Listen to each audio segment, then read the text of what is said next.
Good afternoon. Welcome to another week in lockdown. My name's Daw QC, and I'm putting out videos, as some of you know, every day to try and help young people, young students, some of you more junior lawyers who are kind of perhaps in lockdown and maybe unsure as to your future and so on, just to try and give you a few career tips, things you might be able to do whilst you're in lockdown, but also just to answer the questions that you've got. So these videos, 4 or 5 minutes max. I hope you enjoy this one.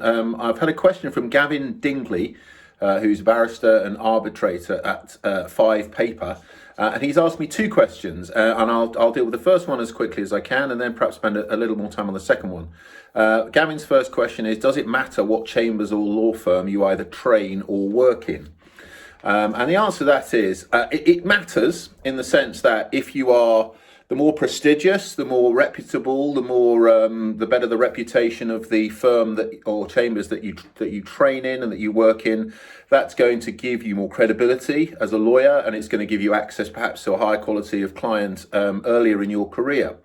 But it doesn't matter in the long run, because in the long run, whether you succeed or fail as a lawyer comes down to you, your abilities, the way you deliver a service to clients, and whether or not people want to use you as their lawyer. And so I started my career in very small chambers with, really not the sort of stellar reputation of many of the others, and managed to, over the years, build a very successful practice to the point of getting silk first time round. And now joining, and I'm a member of 2 of the most prestigious sets in the country. So it doesn't matter where you start.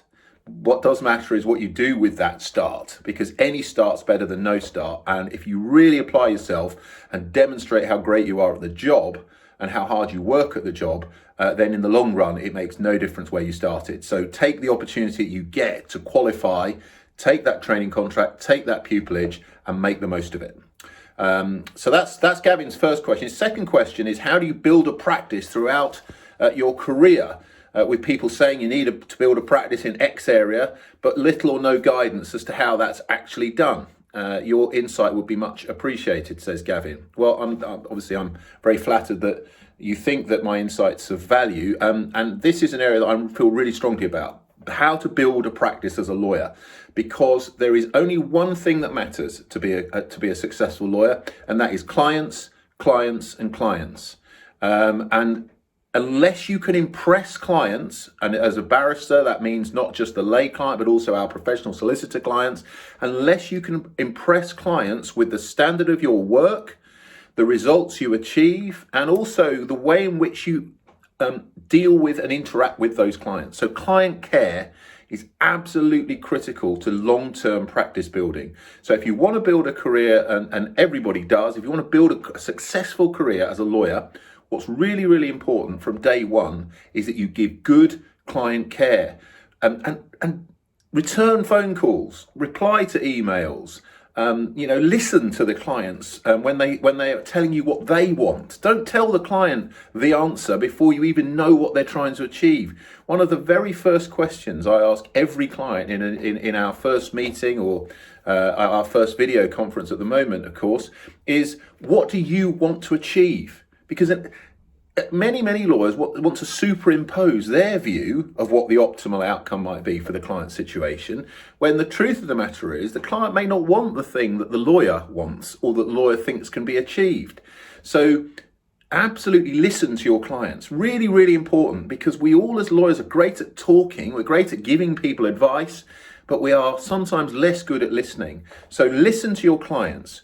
Then try to apply your mind creatively to how to achieve the outcome they want. If you can't achieve it, then tell the client the truth, because you will gain trust that way, and you will gain more respect and more clients if you listen to what they're actually trying to achieve and don't promise them things which are unachievable.